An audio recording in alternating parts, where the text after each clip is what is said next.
So, Bronald, he played another G League game, and I gotta give him credit where credit's due. He's played back-to-back road games. He's playing back-to-back games. He's actually going out there and trying to play.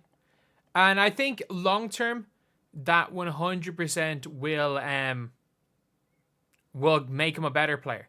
Do I think it'll make him an NBA player? No. Do I think, honestly, he might end up getting more NBA minutes by refusing to play basketball and playing just with the NBA team and refusing to play G League, playing home games and being the mascot? Maybe. But what Bronny James is doing right now, I'm going to say this, working from the G League. And unfortunately, he was kind of back to Bronny James last night. He was back to Bronny James. Before we get on to that, if you guys are new to the channel, subscribe. We are trying to hit 8,300 subscribers by the end of the day, and we are 44 off. Unfortunately, he was Bronny again. And I saw, I didn't watch the game live. I saw as much of it as I could watching it after the game. And I heard, there's been an awful lot of stuff about Bronny being oh, he was, absolutely fantastic. Oh, yeah, he balled out. He had 16 points. And, if you're watching the way Bronny's playing, again, he is 6'1" LeBron, just in all of his movements. That's a nice play right there. And you can see they're having to guard him now above screens, which is nice for Bronny as well. He's attacking the basket well.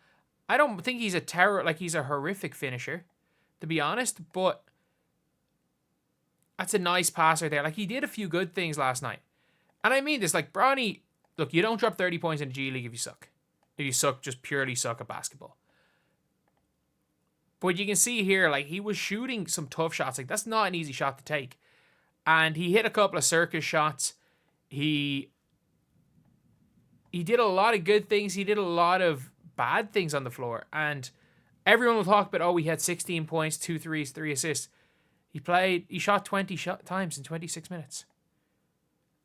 Devontae Graham shot the ball 3 less times and scored more points.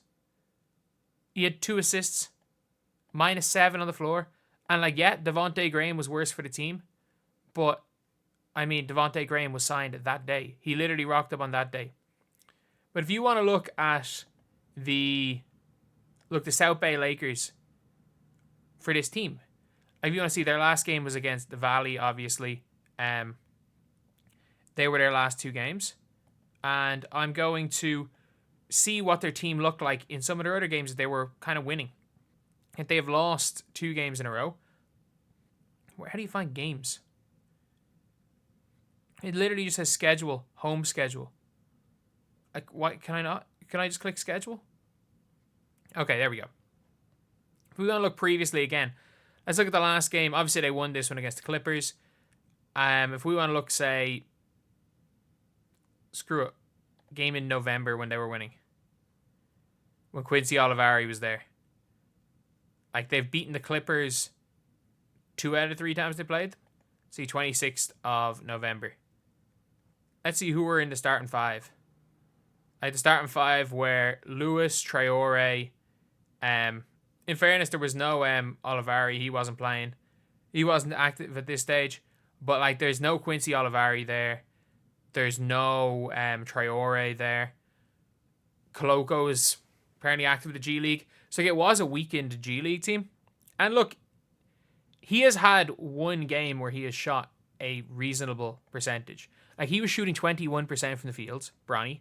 I just realized you can't see Bronny's name. He was shooting 21% from the field and then had a 6 of 15 game, which is not the worst percentages, I'm going to be honest. It's really 6 of 15. It's not a great percentage, but that's passable. But this is barely over 25%. He shot 6 of 20 from the field. This was he played 26 minutes and shot the ball 20 times. He shot it 20 times in 26 minutes. And unfortunately, that first game might have just been a hot streak. It really, really might. Or that 1 game might have just been a once-off. But at the same time, we'll at least get to see more of it. I would like to see Bronny develop a little bit more as a playmaker. Like 2 assists, and he is still 100% not a point guard. He is, when he gets the ball, he wants to go downhill. He's still not a good shooter. I know he shot 3 of 8 from 3 a couple of games ago, but he's shooting a lot right now and has had one good shooting percentage game in a while. And I really want him to stay out the G League. I really do, because people are like, oh, he's averaging 20 over his last 3 games.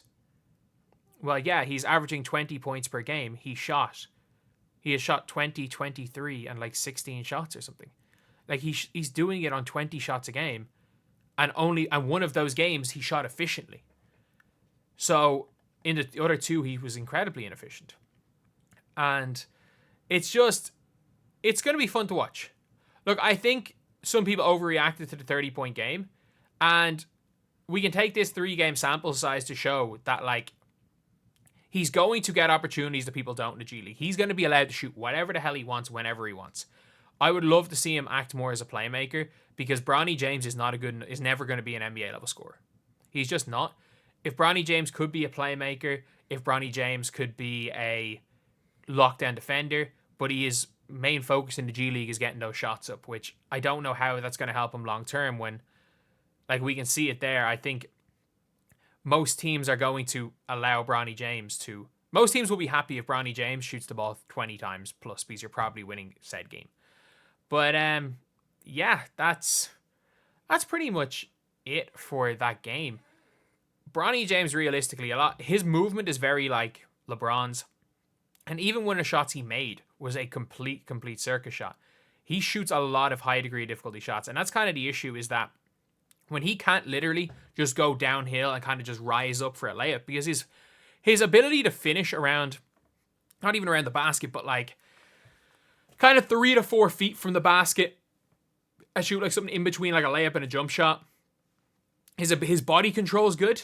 Like, there are aspects of Bronny that are like pro basketball level. But it's clear to see, I do think a lot of good NCAA Division I guards, if they were given the green light that Bronny's been given the G League, would be still doing the same thing. But I think it's time to, like, not overreact. And I don't think I did overreact to a one-off game when it happened. But I do think that the 30-point game did not save his career. I think his decision to be playing the G League will save his career, because the reality of the situation is that he probably won't ever be an NBA player, but if he can develop in the G League, there is a possibility that he develops to the level of maybe a Euro Cup player, or a basketball Champions League level player. And maybe you don't go to the Euro League, but like maybe you go to a Euro Cup level team in one of the huge cities in Europe, where you can live in a mansion and you can live in a great country. And yeah, you're going to have to leave America to do it. But that's kind of where Bronny's probably going to peak as a player, if we're being completely honest. But anyway, yeah, that's the video. Let me know what you guys think in the comment section below. As always, thank you guys for watching. Please like, comment, and subscribe.